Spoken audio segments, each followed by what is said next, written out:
All right, everyone, let's go ahead and get started. Welcome to you guys that are here in the room, and those of you that are online, welcome to our April chapter meeting. Great to see everybody. And so this is roughly our agenda, but I did want to show again the display that Robin had here at the library during their festival this past Saturday, I think it was.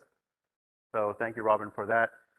And so this is roughly the agenda that we'll go over. Our next meeting is May 10th, so make sure you have that on your calendar. Again, one of the things that I try to do is share with everybody the number of hours that our chapter is contributing in volunteer time. And so far, we already have 3,969 hours of volunteer time, and that's only 3 months into the year. So to me, that's excellent. That's really, really good. And according to they attached a $23 value per hour of volunteer time. So we're looking at already having contributed $91,287 worth of your time. And I think that's something that we just need to keep in mind, that there is a value to what we do.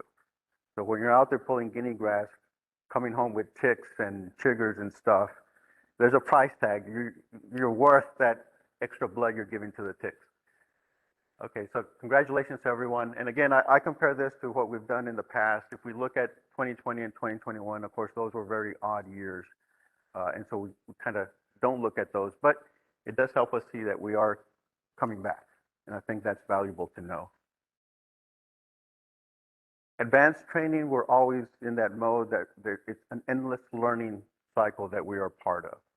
And so I also look at those hours, and so far this year, you guys have already committed 880 hours worth of training. And again, that's only 3 months into the year. So we're always constantly learning, because even though we're master naturalists, we know it's almost impossible to get to that master level. But we're constantly trying to get there. And so again, if we look at the trend, we're doing really well as far as admitting that there's always stuff for us to learn. Last month, I shared with you the members that had already reached certification. If you recall, certification requires 40 hours of volunteer time and 8 hours of advanced training. Patricia Payne is in blue because she's a 2022 trainee. So that is her initial certification. And so this month, we add 10 more individuals that have achieved the certification for this year. And that, again, you've already spent the 40 hours, at least 40 hours of volunteer time and 8 hours of advanced training. And again, we'll continue to monitor our progress as you guys achieve that recognition, because I think it's important for us to do so. And so again, to me, this is excellent. 3 months into it, and we already have, I think, 20 or 21 members that have achieved that recertification time. And if you don't know, our recertification pin for 2022 is the lightning whelk, the state shell. I want to make sure everyone's aware that graduation for our 2022 trainees is this Saturday. We're holding it at the South Texas Ecotourism Center. We'll open up at 6 o'clock, have the graduation ceremonies at 6:30, and then we'll enjoy our company and enjoy the sunset. So we've seen pictures, I've seen pictures of the sunset out there at that bridge that goes nowhere, that overlook. And so I think that'll be a great treat. So email, you can contact me directly either through my email or riograndevalleychapter.tmn@gmail.com. I also sent a link to the forum where you can add your name. This is going to be a potluck dinner. And so just let me know what you're bringing so that we can keep track of who's bringing what. I did want to share a couple of volunteer opportunities, highlight a few things that have happened. Oleander Nursery, we had a class field trip out there, and we were talking about how they technically haven't been an official partner with our chapter. And so the leadership group did discuss that, and we approved them as a volunteer partner for us. And they have special events that are going on out there. They always appreciate the help from Master Naturalists. So if you ever see anything from Oleander Acres, from Seth, it's something that is a valid volunteer opportunity for us. And so hopefully they might have something like a once a month volunteer day that they need our help. And we were discussing that it's actually not very far for us to get there. It's almost the same distance for us to go to the island than it is to go visit their site.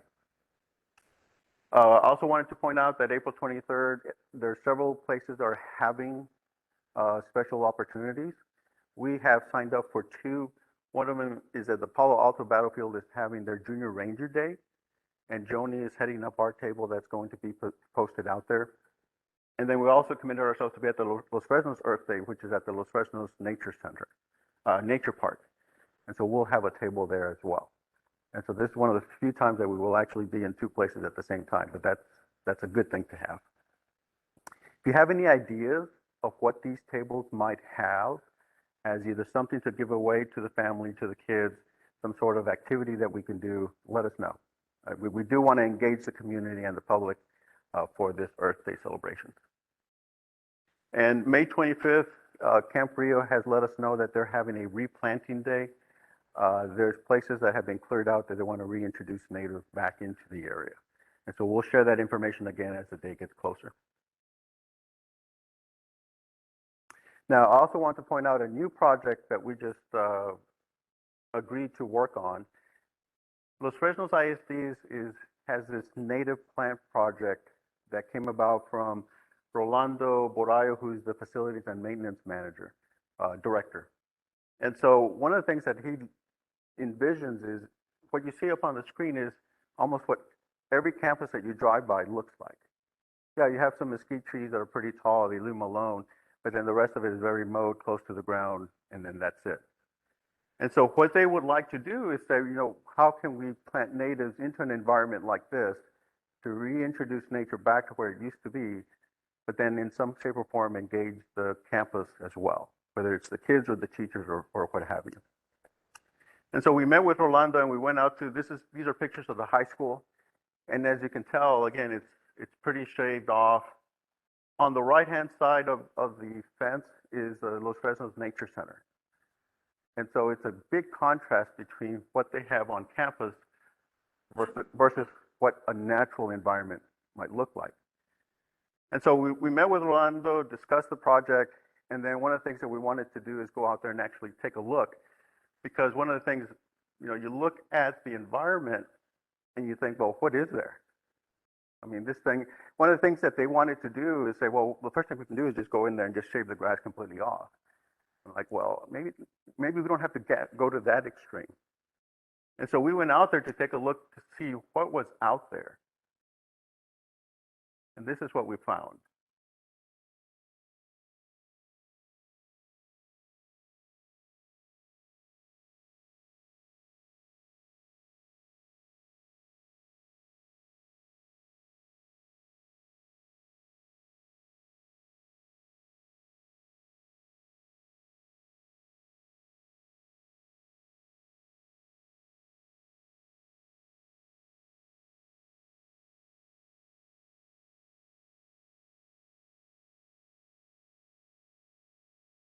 So we came up with the conclusion that there is a lot of stuff out there. And so we actually met with some of the crew today that is, just to sort of give you a summary, they have a greenhouse at that high school where they're rebuilding, they're going to resurface, so that we'll have a greenhouse that we work with them to try to transplant some of these natives that they find on their campuses to put in other campuses. The crew that we met with today, they're the ones that are actually going to dig up some of these and figure out how best to propagate them, whether it's by seed, by cuttings, or will that plant survive if we take it out of the ground and put them in a pot. And sometimes I've told them, when you're nice to these plants, they don't like it. So it is trial and error. And some of you have already gone through that trial and error. And that's how we can help them. How can we save some of the plants that are already there and then introduce natives that are missing? So perhaps at one point, this environment is going to look like the Los Fresnos Nature Park, which is right next door. And they want to do it in every campus in Los Fresnos. And they want our help. And I'm like, we're in, you know. So we've been out there and we've looked around the environment and we've identified a couple of places that we said, you know what, leave this spot alone. It already has the wildflowers. It already has the start of something natural. And so we blocked it off with logs. We put mulch over there. They already have the mulch. And then we started an insect hotel.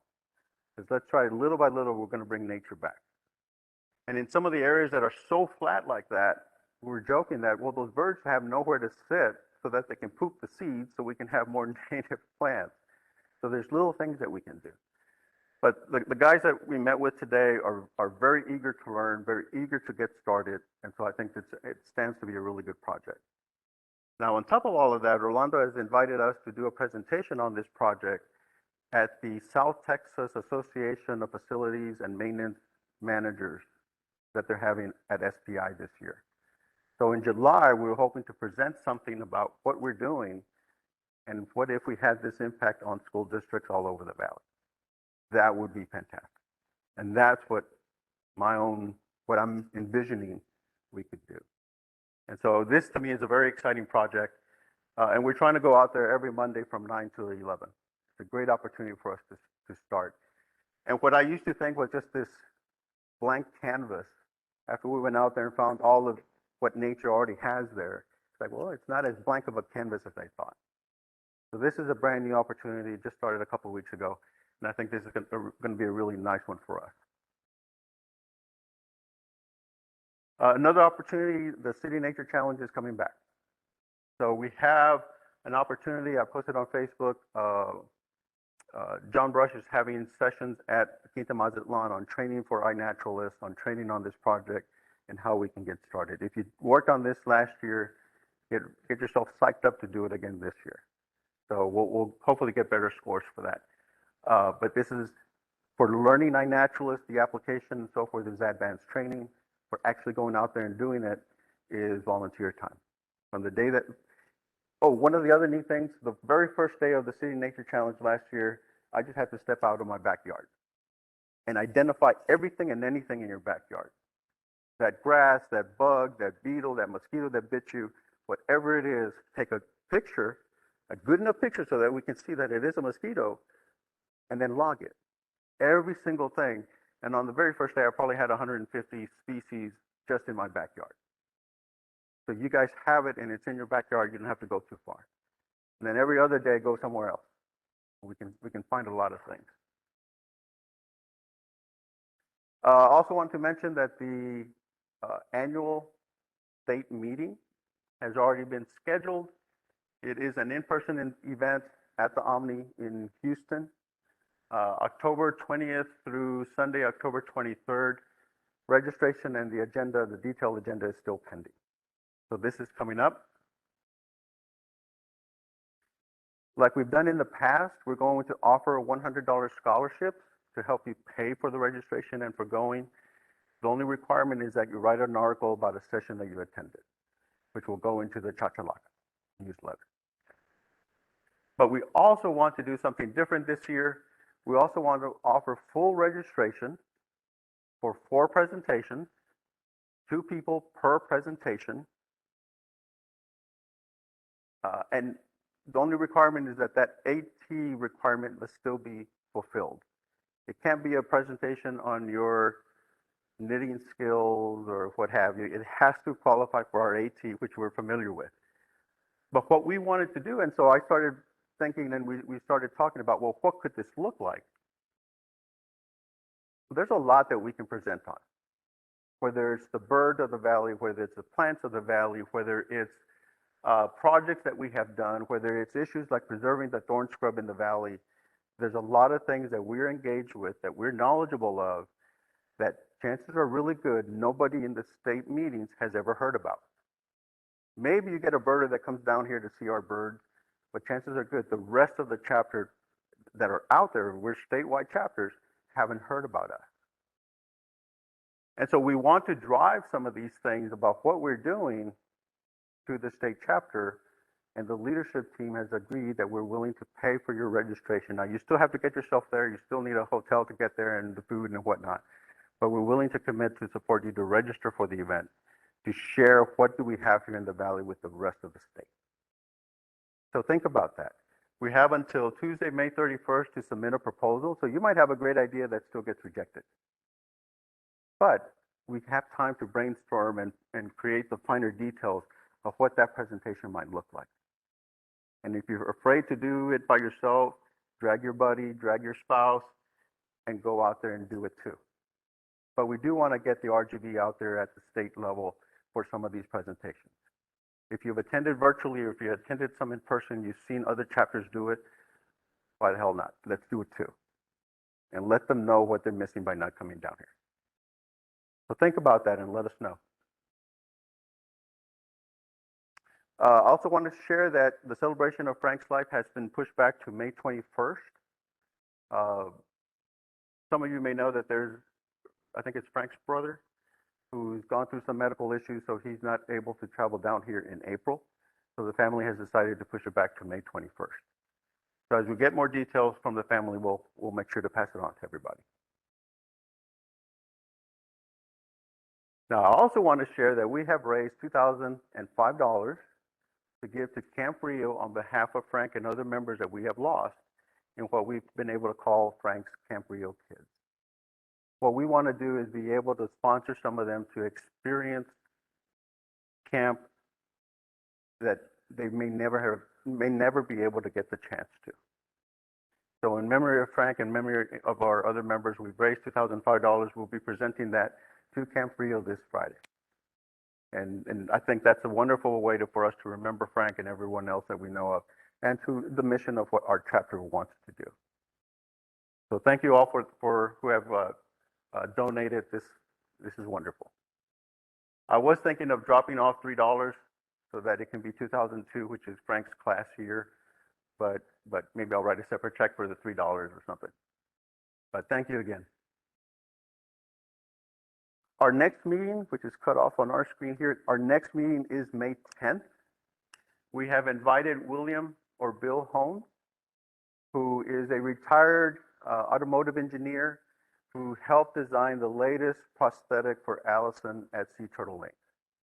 So we happened to run into him and figured out what he did, and we thought that was just amazing, and it's really interesting.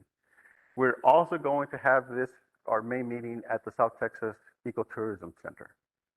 So if you come here, we won't be here. Instead, we're going to go try out the center as a place that we can have our meetings once in a while.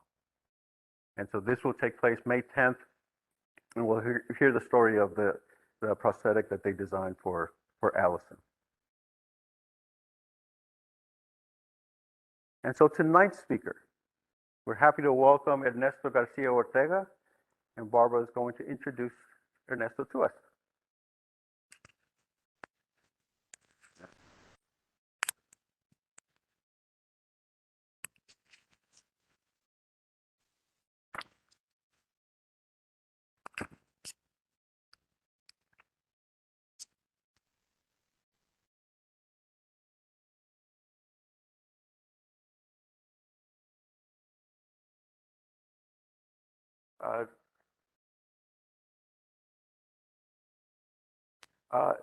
Diana, I'll touch base with you on that. I had sent out an email regarding that, excuse me, regarding that project, and I'll follow up on that.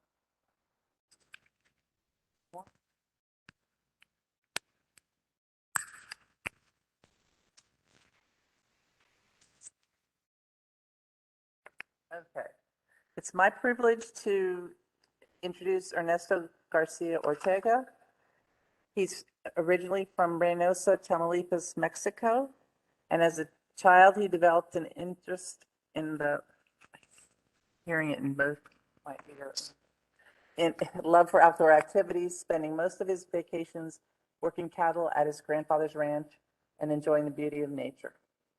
He completed his Bachelor of Science degree in Environmental Safety and Engineering at the Universidad Autónoma de Tamaulipas in Tamaulipas, Mexico in 2012. And after having worked as a volunteer, he was offered the opportunity to be part of the Desert Scaled Quail Project at the Borderlands Research Institute in July 2013.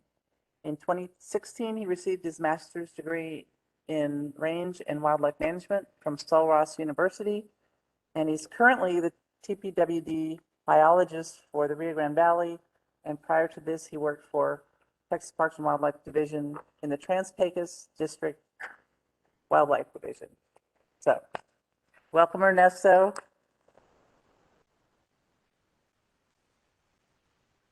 You can put that on your shirt. Okay. Awesome. Is this, no, thank you for the invite. Is this too close or is this like about right? Can you hear me well? The other guys over there? Okay, cool. Well, thanks for the fancy introduction. It sounds, pretty fancy, but it's nothing like that. So again, I'm Ernesto Garcia-Ortega. I was born and raised in Mexico. As a matter of fact, my family is still in Reynosa, and that's a big reason why I wanted to move to the Valley area since I started my career with Texas Parks and Wildlife Biologist. I originally started in West Texas, so that's where part of my heart still is. More specifically, Midland. And even though you might think that Midland doesn't have a lot of stuff to offer besides oil and gas exploration, I was still part of what we call the Trans-Pecos district, which is God's country, or that's how we like to call it over there. So I spent 3 years of my life there as a district biologist, and I got the opportunity to work with several species such as mountain lions, bighorn sheep, pronghorn mule deer, white-tailed deer, quail, you call it. But then this opportunity came up, and I couldn't let it pass. So growing up in Reynosa, I had always been coming to the valley mainly for shopping, mainly to go to South Park Island, but I have always been in love with this area. So currently, my job it's a little different from what I was doing in Midland, Texas, because this is what we call a hybrid position. Oh, this one.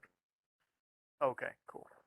So why is this a hybrid position? Well, like you guys can see it over here, besides being the wildlife biologist for Hidalgo, Cameron, and Willacy counties, I'm also the biologist for what we call Las Palomas Wildlife Management Area Project.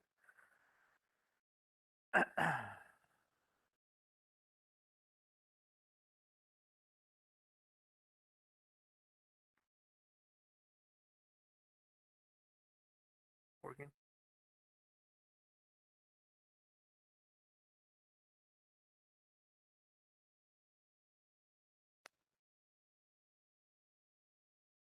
There you go. So I would like to start first by telling you all like what our mission is as far as our department goes, and also like more specifically what my role is here for the Valley area. So our mission, within Texas Parks and Wildlife overall is to manage and conserve, the natural resources of the state, right? And how do we do that? Well, we like to, provide technical guidance to those landowners that are interested in wildlife and enhancing their habitats, right?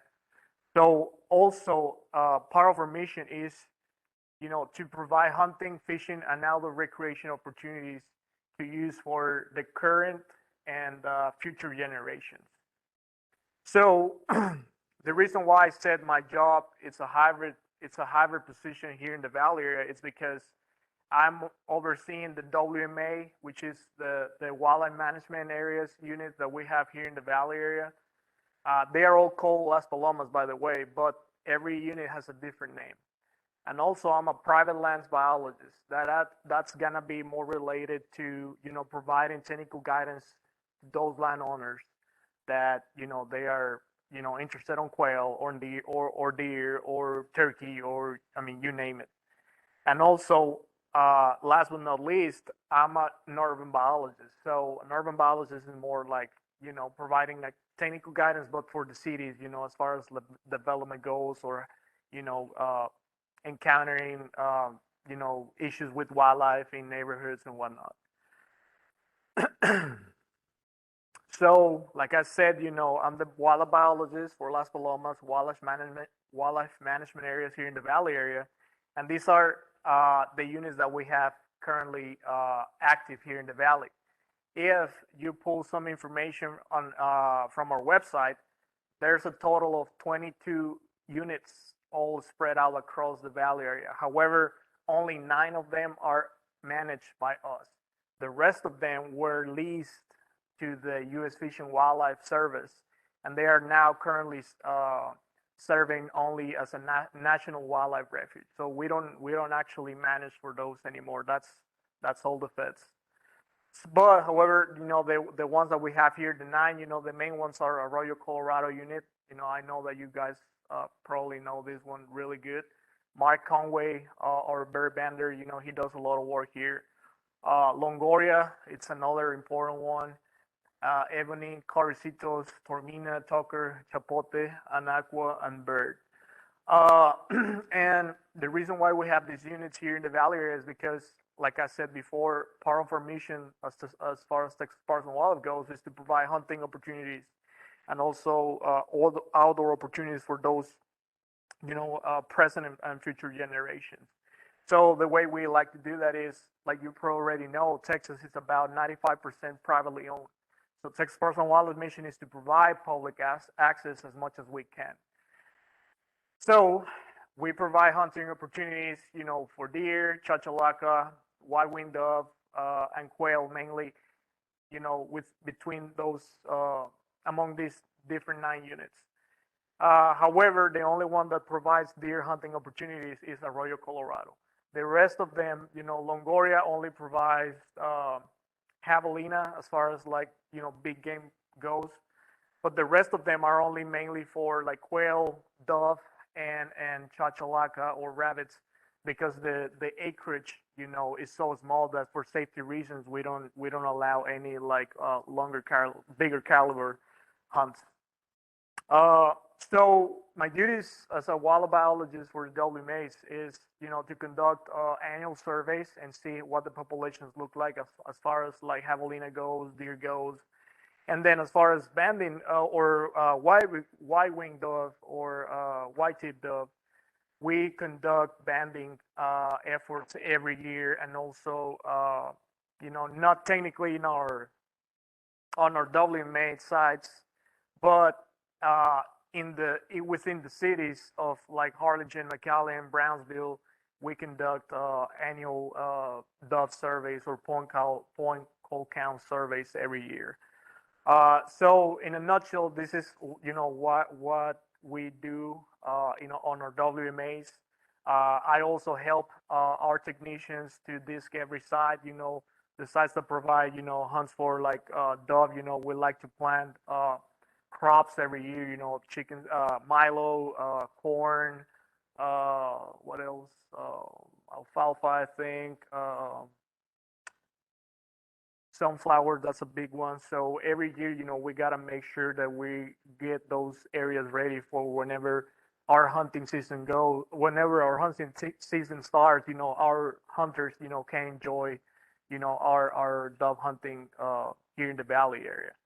And, all the general maintenance of the areas, like road maintenance, water leaks, whatever, I'm always assisting them with that too. On the other hand, as a private lands biologist, like I said before, my main duty is to provide landowners with some technical guidance, when they have questions regarding, managing deer, quail, turkey, javelina, I mean, you name it. In West Texas, it was a little different because they had mule deer, but, in a nutshell, it was the same concept, right? So all these questions can vary from like, why do I not have any deer? Why the neighbor has bigger deer and not me? Or why do I have so many insects here, and why is the neighbor, not having any? I mean, just those basic questions, those are the ones that I'm always trying to answer and, explain to them, the ecological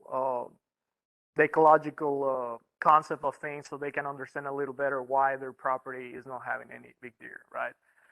However, also, Texas Parks and Wildlife provides them with a program, those who are interested mainly on deer, and this program is called Managed Land Deer Program, also called MLDP. What MLDP is, it's a customized, it provides a customized wildlife management plan for every landowner that is interested on an extended deer season and also a customized back limit. The way it works is like this landowner is required to implement 3 habitat management practices every year in order to stay enrolled in this program, and also report their harvest records every year.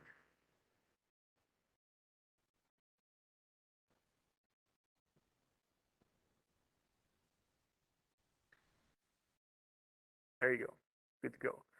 And additionally, they got to conduct a deer survey every year. So this program is really good for those hunters that have a, or those landowners that want to have a hunting operation and get some profit from it, because they can have an X amount of deer tax, and that's gonna rely not on the county level back limit, but it's gonna depend on the deer survey that they conduct every year. So if it's a 100,000 acre property, if they fly a property, we can estimate those populations and say, well, this year you're gonna get 300 permits, to kill some deer. So I also provide them with some technical guidance about, how they got to enroll their property, or how can they accomplish these 3 aspects that I just talked to you about. And last but not least, as a private lands biologist, I'm also, doing what we call regulatory district duties.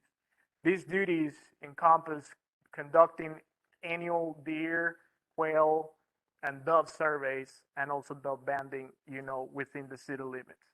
So every year we will come with different quotas for our different counties within our jurisdiction, and based on that, we will, ban 300 dove in Hidalgo, and then we will ban 200 in Willacy, or 100 in Cameron. So those quotas are set by, our Austin headquarters small game specialist, and every year we got to do that. So and the reason why we're doing this is because part of the information we're getting from these surveys is used to actually set the back limits every year across the whole state.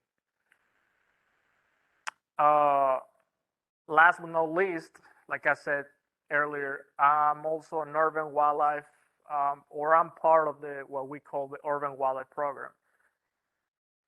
There's major cities in Texas, such as Dallas, Fort Worth area, San Antonio, Austin, Houston area, that they do have an urban biologist that it's committed 100% of its time to just do urban wildlife stuff. In my situation, I'm not technically part of that program, but I'm part of that program. So even though they are not supervising me directly, I still gotta answer to whatever they are like requesting from me. So as part of the urban wildlife program biologist, my duties are to provide technical guidance that encompasses all the technical guidance that I just explained you about earlier, but also provide with public education, and also assist cities with the regional and local planning. Provide some data collection and research opportunities for chapters of the Texas Naturalist, such as yourself, and also, kind of like encourage them and guiding them through the Bird City, Texas program that you're probably already aware, that Texas Parks and Wildlife is sponsored and created a long time ago. So, this is kind of like in a nutshell what my role is here in the Valley area. I do a little bit of everything. For the most part, I will say about 75% of my time, I'm more like a WMA and a district biologist, but also I'm always getting calls from people like, asking me about like, hey, I got an injured bear on my backyard. What should I do? Can you come here and rescue it for me? So I got to explain them, how to deal with these, wildlife encounters. And I also got to tell them, what should they do if they have a javelin in their backyard and they feel like it's going to bite them or whatnot. So, it's hit and miss, but typically those are the type of, situations I get I get called for. Uh, but this is why I wanted to come here, because this is a big, kind of like a big goal for my unofficial supervisor, Richard Hilburn. Probably some of you know him. Uh, but this is really important for me. I wanna engage with you guys. I wanna be helpful. I have worked with another chapter, the Llano Estacado chapter in Midland. Unfortunately, in Midland there was not a lot of projects they could work on, and the dove banding project, that was a big deal for them. So I always, even though that was my duty, my responsibility, traditionally, before I even started in Midland, they had actually been banding dove for the last 10 years. So I would always let them do that, because that was kind of like one of the few projects they could work on. And that was just the nature of Midland. In Midland, it's a very heavily urbanized environment. It's not like here. You have the coast, you have other stuff that you guys can get your hands on pretty easily.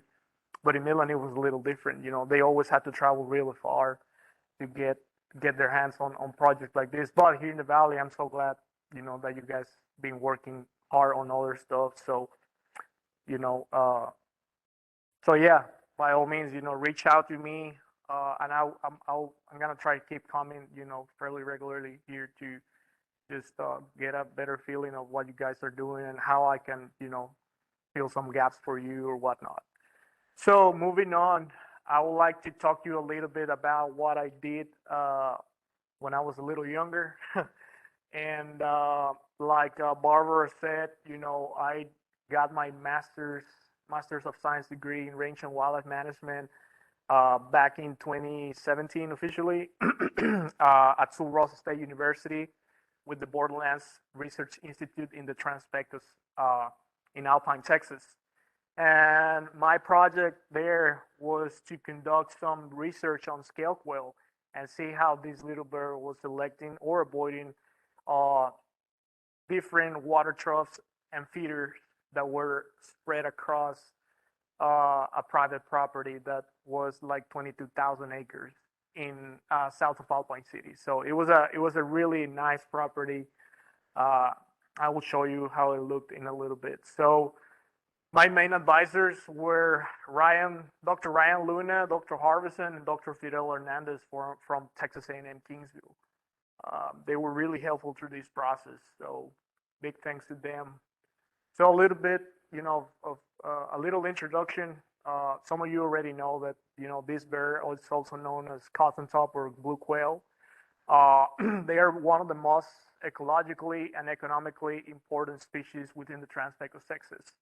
However, little research had been done, and that's one of the research justifications for my project. Because if we wanted to keep, you know, providing, this economic and ecological, you know, reasons for these species to keep thriving in the Trans-Pecos, we had to know what was going on and what was driving their populations to thrive or declining. So another important thing is like scale quail. It's been always less popular than northern bobwhite quail, which I don't really know why. Maybe it's because these birds a little tougher to hunt. They don't really flush, they don't really fly, they run. Whereas like bobwhites, they are really good at flushing, so hunters have a more enjoyable hunt, I should say. But with this one, everybody's cursing when you're in the back of the truck. So their distribution, it's kind of like overlapping with the bobwhite quail one here in the kind of like in the middle portion of the state. However, West Texas is where like the highest or the strongest populations are, I should say. Um, However, like I say, their populations have been declining. Some of the reasons why we think that was happening, or it's still happening, is because some like predators, also like inclement weather patterns, overgrazing, and wildlife diseases. Uh, some of the reasons, why there's properties in Texas that like to do a lot of supplemental feeding is because they kind of like extrapolate our human needs to wildlife. Everybody thinks that water and feed is so important, or it's important to the same level as it is for us. However, there hasn't been a lot of research about that. And actually, as a matter of fact, its name says it all. It's desert scale quail. They have been heavily adapted to thrive in really drought desert conditions. So that was the other reason why I wanted to kind of like know what was going on with this little bird. Like this site, I will show you in a little bit, had a crazy amount of feeders and water troughs all over the place. Money was not a big deal for this property. And so if they could find a place where they could just put some water or hook up a water line there, you bet they were gonna have a water trough and a feeder next to it. They were feeding year round.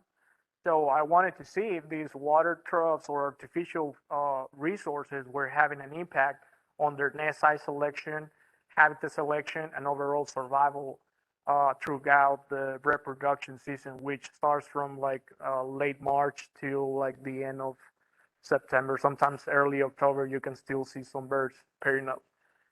So, like I say, uh, there's been some researchers that stated that water supplementation could be a result of recent tangible scarcity of available surface water in ecosystems, or from analysis of human situations in which provision of artificial water is necessary.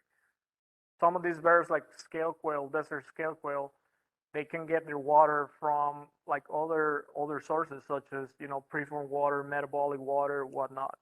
But oftentimes they were providing surface water on all these private properties, so we wanted to see the impact of that. So some of my objectives for this research project were to analyze the selection or avoidance of artificial food and water sources by desert scale quail females during the breeding season, as well as the influence of these artificial resources on the nest size selection. So one of the reasons why we only considered scale quail females was because they were the ones that were giving us the best data.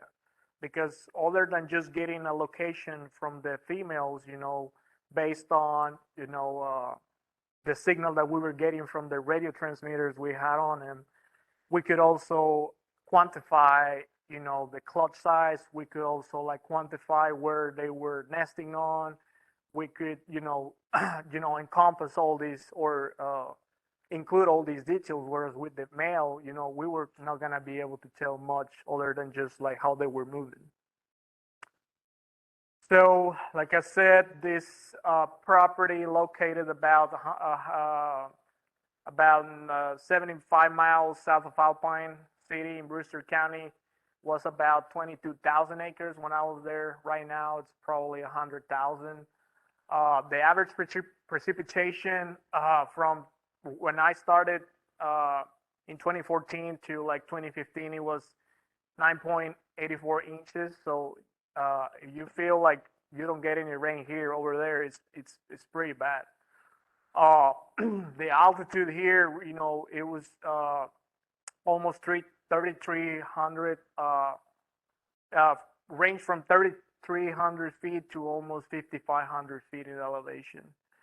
And the reason why is because in the middle of the study site, there's like a big mountain, and this is kind of like what the polygon of the research site initially looked like. These are the different ecological sites, within the study site, being the clay flat desert grassland and the draw desert grassland, the most prevalent study ecological sites within the main core research sites I had. This area, this is the big Mesa, and I didn't have any birds because the logistics of like driving from the bottom to the top, it was just it was not gonna work out. It takes you like about an hour and a half just to get there on a 4-wheel drive truck. So that's me and early me conducting radio telemetry, and this is what the Meso looks like. This is what we will call great top area. That's where I had some, females. And like I said, in order to get all this data I was talking to you about, I had to trap these birds with funnel traps early in March. And then once I will get the females with the funnel trap, then I will get them out of the trap. I will put a band on their leg. I will take all the morphological measurements, the leg length size, tail size, peak, column, and then I will attach a necklace, very high frequency radio collar on them. After I will release them, then I will track them from mid-April to early September, 2 to 3 times per week, sometimes 5 times a week, and I will just do that. Pretty much all day. I will just take a long break from about 2 p.m. to like 5 p.m. and then I will go back in the evening. So it was like long hours during the hottest month of the year. So that was real fun. Once we will locate a female with our VHF receiver, then we will try to pinpoint the location by actually finding that bird on the very side where it was. At the early stages of this project, they started doing some triangulation, but they found out that that was not real accurate. So we just decided that it was better to actually go and run and actually, try to flush them and get a location from that side. So once we will do that, then we will record the GPS coordinates of that with a handheld, deep GPS device. And later we will use a distance raster to actually see how far they were from the water trough and also from the feeders. And this was the density, of feeders that this place had back then in 2013. So it was a feeder per 247 acres. But here I'm just only considering the flat areas. All over here, which is the big mess I was telling you about, they had probably the same density. So if I would have incorporated these feeders with these ones, my results were gonna be biased, right? So I decided just to avoid this and just concentrate on these areas. But still, it was just a big density of feeders here. And then almost every feeder had a water, and that's why these waters, the water locations look pretty similar to the feeders like in the previous slide. And, this yellow and green dots represent the total amount of GPS locations I got from 2014 and 2015. The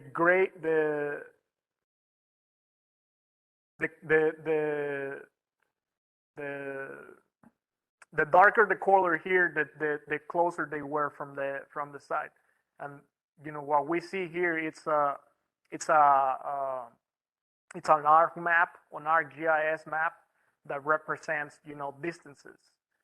And the brighter color here or the darker color here, the dark red color represents like a distance of, I think it was 0 to 150 meters, whereas like the orange represented somewhere between 275 to 500 meters and so on. So this program will allow us to calculate, the distance from all these water locations or these GPS points to the closest water and feeder location. And then after that, they will give us estimates, and then we will get an average of, a given year or a given season, and that's how we were able to analyze and actually coming up with a conclusion of like whether these birds were selecting or avoiding for these water or artificial resources, you call it like that.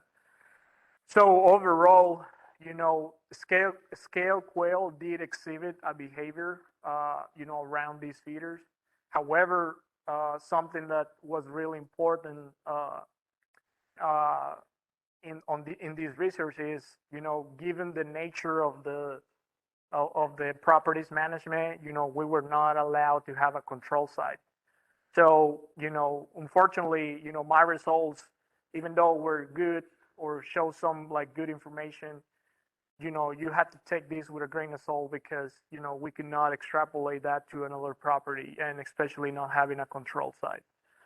So, overall, these bears, we were finding that they were actually concentrating around a distance of like 0 to 500 meters on average from every water trough site or every feeder site, which, could, potentially say a lot whenever somebody's trying to manage them in this type of environment. That doesn't necessarily mean you're having more bears, but you are definitely concentrating them. So for hunting purposes, that could be really a really good thing that you want to incorporate into your wildlife management plan. So it's being said that when you provide this type of water sources, other authors said that you see a reduction in their home range, which, it's what we saw, and that's kind of like what we were expecting. However, the temperatures in this type of environment, could yield to some thermal stress and scarcity of standing water, and this could probably yield birds to utilize more frequently these water sources during this given time of the year, and that's why we were seeing an effect. Unfortunately, like I say, we didn't have a control, and that was kind of hard to measure. And last but not least, scale quail could have been influenced by an early rainfall events before the breeding season, yielding to better habitat during the early months, where there was a lot of food available out there, and that's why, they were probably not selecting for those sites. Whereas like when, rainfall started like being more scarce, they started like congregating more because there was nothing more that they could, feed on or get some water from later on. And like I said, some of the management implications, the feeders might provide an appropriate tool for concentrating quail movements. However, the economic benefits of this practice need to be assessed carefully, especially on those sites that they don't have an unlimited budget like this one. Supplemental feeding, might be beneficial for quail, but when habitat conditions are not ideal, such as in the desert, although there will not be anything more powerful than rain. And the analogy that I have always liked to say when I'm talking to a landowner is like, you can't survive on protein shakes all your life. You gotta have other stuff. You gotta have steak, chicken, fish. And yeah, it's not gonna hurt you. Drinking a protein shake every morning, but your body condition, your health is gonna be super poor if you only rely on this type of source. So, you can spend whatever amount of money you want. You can have all the money of the world, but if you don't have any rain, you're not gonna have any stuff on your property, especially because rainfall triggers the appearance of bugs, and these insects are really important for the chicks when they are born, and that's how they are able to survive the very first couple of weeks. So that's something that it was really shocking to this landowner, because at some point he was like, man, I want to have more quail. What can I do? And I'm like, you're already doing whatever you can, or whatever you have it's on your hands, but just keep praying for rain. So he was very disappointed when he heard that. And that's pretty much it. If you guys have any questions, I'll take any. I hope I made myself clear. I don't know. Please tell me if you had a hard time with my accent. But yes.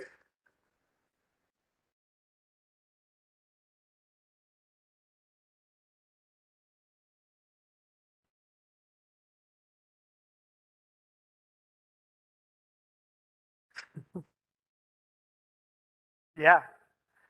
So somebody's asking about how artificial water and feed sources can attract different kind of predators, and uh, how is that incorporated into wildlife management plan for a given private land. So my answer is I didn't evaluate that. I did some predator evaluation on my nest site. So like I said before, every time I was finding a nest, we will record the location of it, and then we will record the clutch size, and we will carefully remove all the debris and kind of like look underneath and see how many eggs were down, were laid down, and then we will monitor that nest like every day. We will sit on that nest for like 5 days or so, and we will check it every week, and then we would also record the starting date of that nest. So the incubation period for scale quail is about 21 days on average, and so it was almost like pretty accurate, But at the moment we were finding that nest, we will count 3 weeks, and then we will go back at the third week, and then we will see those eggs, broken or hatched. But in some instances, we will go back the next day, and then there was none. So that's when we started like incorporating, some predation aspects of it.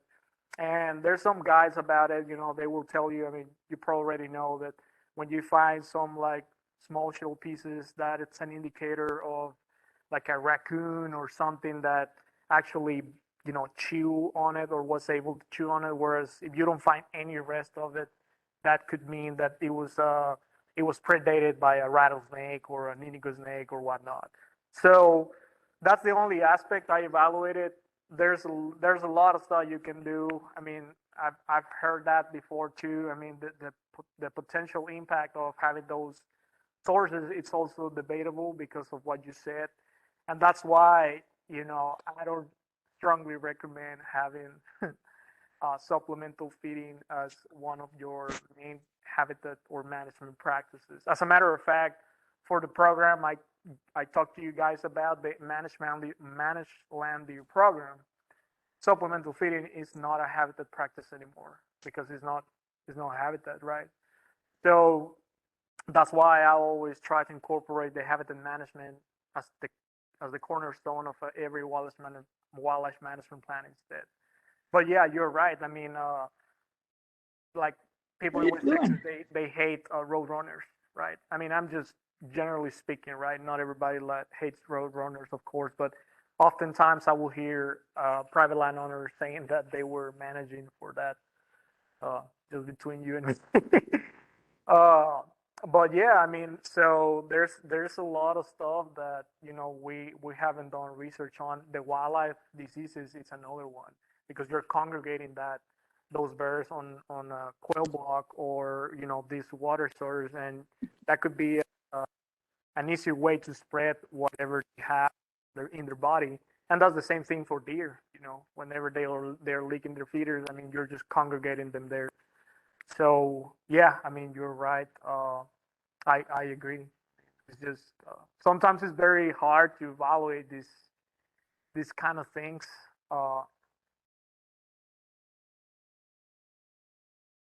Yes, exactly. I mean, like I said,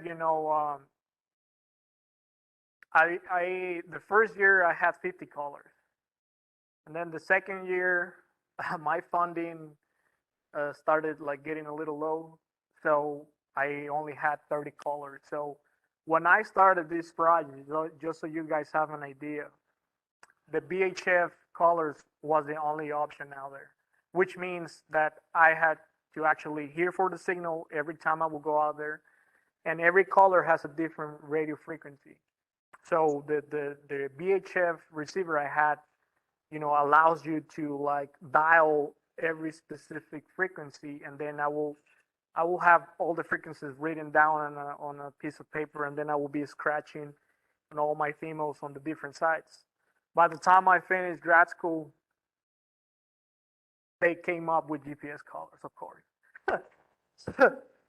So the reason why I'm saying this is because the the the the research and the technology improvements that they have come up with in the last 10 years or last 7 years since I finished grad school had made a bigger difference out there in the research community. And when I was there, the first year I got lucky because I was able to hire a technician.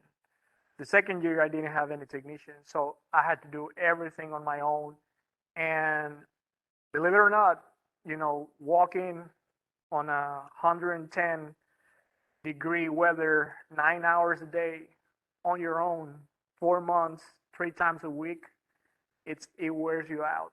And that's the reason why I could not, stay there longer than 5 days a week.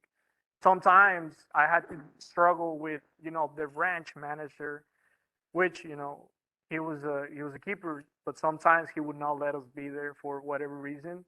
So if a given week I could not get any points, we had a minimum of points we had to get every season in order to be able to analyze our data with this specific statistical program. So our minimum was to get a 25, a minimum of 25 locations per bird.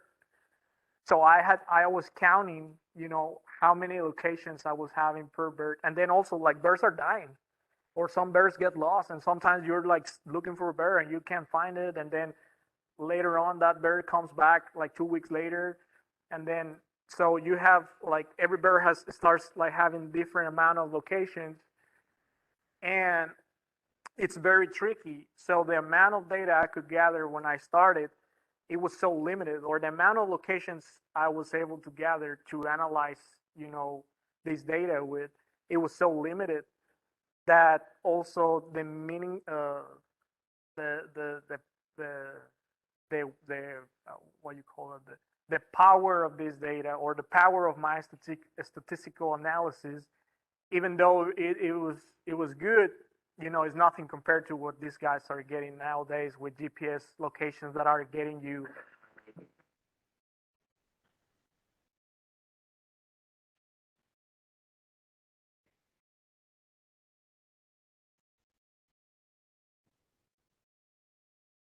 Thank you. And just so you have an idea, I think like the first season, like 2014, I was able to get maybe a total of 2,000 points over the whole summer. Nowadays, those 2,000 points, I mean, you program those GPS collars, GPS backpack collars, to get you a location every 3 hours or every 5 hours. So like you're getting 5 locations in a single day, whereas like when I started, I was only getting one. So the power of that data, the weight of that data, it's like incredible nowadays, and it's giving you more reliable, conclusions or results. So, but yeah, that's going back to your question. Yeah, that's always being said that it's debatable whether that is having a negative or positive impact, or you can be positively impacting them on one side, but then on the other, you're maybe decimating that population by having these predators around that area, and they will learn. I mean, I will have my traps at night, and I will check in my traps, and then sometimes, my feeder, I was lucky that there was roads almost everywhere I would go, and sometimes I would not get out of the truck. I would just shine a flashlight and see if I had any bears, and if I didn't have any, I would just keep driving. So one night, I just shined my light over this feeder, and there was a pack of raccoons, like all like this, with quail on their mouths, just like it was a massacre. But that was just the price, of research, right? I mean, some people might have a hard time with it, but it's like you gotta take it for the team, right? And there's nothing you can do. Yeah. Yeah, I mean, that's just nature. I mean, they were gonna die anyways, but it's not like I was encouraging that, or I will have traps every night. But just on the initial stages, I had 3 different sites. You know, like you saw on the map, the lower areas, those were my 3 main core, sampling areas. On one side I had like 12 traps, on the other I had 10, and then on the other one I had 15.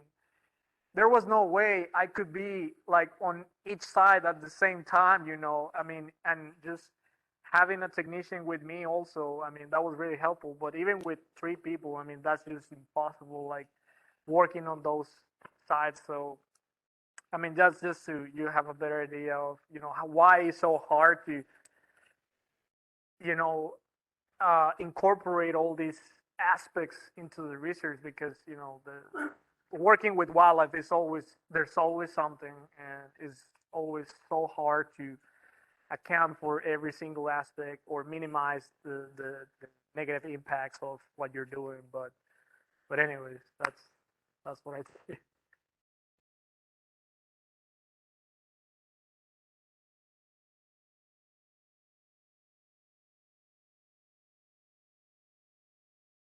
Yes.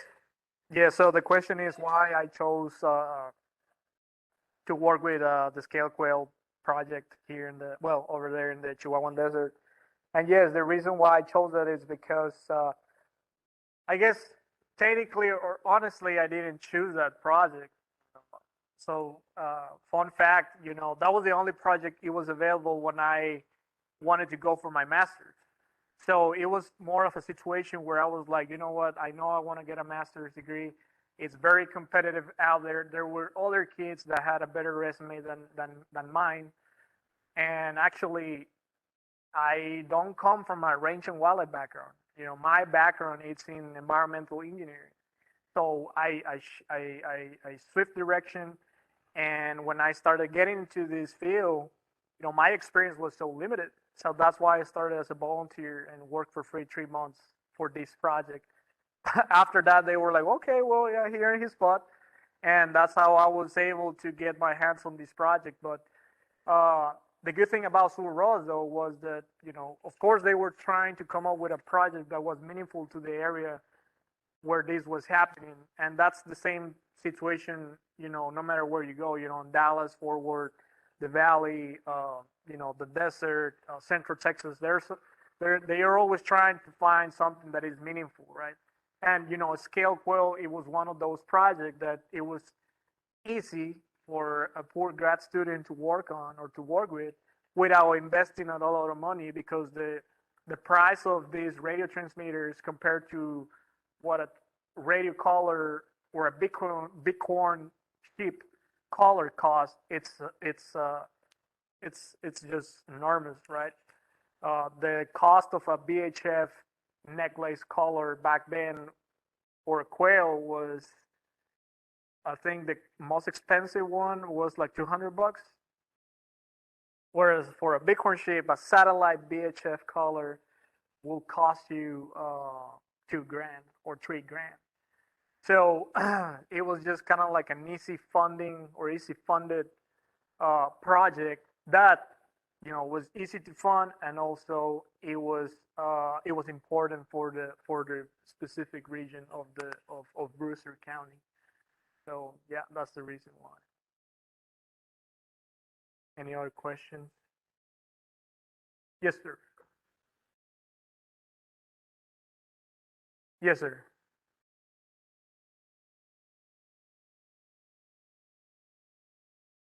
Yes, absolutely. So I guess that's a good question. I forgot to. So there's a lot of specifics about our wildlife management areas.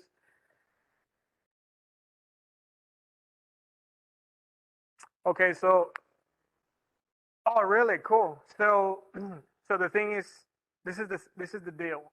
Arroyo is closed right now because we're preparing our land to be planted with sunflower. Okay, but once we're done with that, it's pretty much open from September all the way till like February. Which the very first part of September is when we have the dove hunts. Yeah, the dove hunts, and the field that you have to your right, which is the crop field, the cropland field. That's the one that we keep open for public to go and hunt for dove and also for quail. So pretty much that field remains open like the very first. What's that? Oh, you're not a hunter. Well, you can still access it even if you're not a hunter, as long as you have your APH, which is the annual public hunt permit or annual public land permit. You can access every property in the state, not just here. So specifically talking about Arroyo, like I said, right now it remains closed, and that's the case for the other areas where there's like dove hunts, or where dove hunting takes place every year, such as Longoria, Carricitos, I think Turmina, Chapote, all those, provide, dove hunts. But there's others that they don't close or they remain open. And if you find a gate open, you just stay within that boundary pretty much, and you can just walk in there and nobody will say anything. And then I think for Longoria, there's a part where, like, even though we provide dove hunting opportunities there's like a little trail where you can access without messing with anything else, other than just having your public I think it's public land permit or something like that. Yeah, something like that. Yeah. But yeah, unfortunately, that's kind of like something that we do annually, and also we remain closed for like Arroyo when we're doing like the deer hunts. Pretty much all December and January remains closed because every weekend we're having hunts. But then whenever we don't have hunts, deer hunts, we open that field for quail, so you can just walk in there and just wander around, even if you're not hunting, but just on that part of that field. And then the other way you can access to our properties with a little more freedom is through like a scientific research permit, or what we call a service use agreement, but that's more restricted to just like research or outreach or education programs that are, I mean, like for example, universities doing research on our sites, or like schools coming to our units to like do like a field trip or some kind of like a nature workshop or nature track workshop or whatnot. So I don't know if that answers your question, but yeah, that's kind of like how it works in Arroyo right now. So yeah, it won't be open till like dove hunting. Yeah, yeah, it is a shame.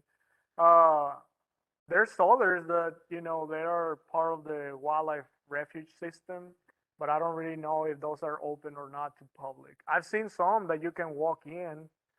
Uh, I don't really know how the feds manage those though, but and yeah, and so here's the reason why some of those also remain open.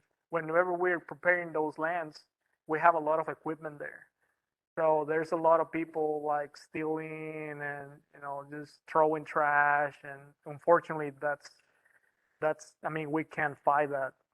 Like in Carricitos, every time we go, there's trash, and last week somebody dumped a refrigerator there, and just stuff like that. So that's the reason why we sometimes we gotta close the gates, because otherwise they're gonna destruct our land, and some of those are closed, and then people find a way to get in, and they go on their ATVs and they start like all that. So oh yeah, appreciate it. Yeah, thanks. Yeah, thank you for inviting. And I think I'm talking in this correctly. After we visited Camp Rio, one of our members, Drew Benny, that was, besides the fact that we thought that it would be a good idea to have scholarships for kids to go to camp in our members' names that have passed away. One of our members, Drew Benny, offered to donate some owl boxes to Camp Rio, and Maya Rasmussen is here from Camp Rio, and if you'd like to come up here, and Drew. So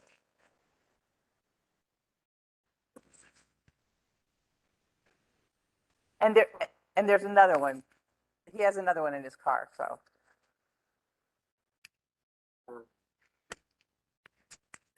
They're for street owls. Let's hope that the owls provide a good example of wisdom and not shrinking for the kids.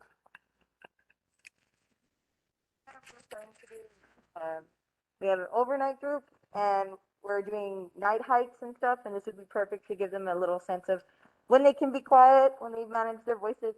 Hopefully, we'll see some more wildlife. Awesome. Thank you. I really appreciate it. Oh.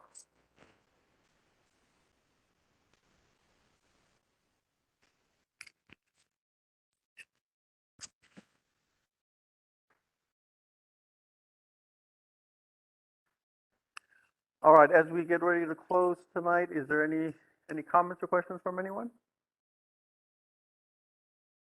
Everybody's staring at that wind out there thinking that, okay, what's at home? All right, thank you guys for being here tonight. Thank you for everyone online, and hopefully we'll see you on Saturday.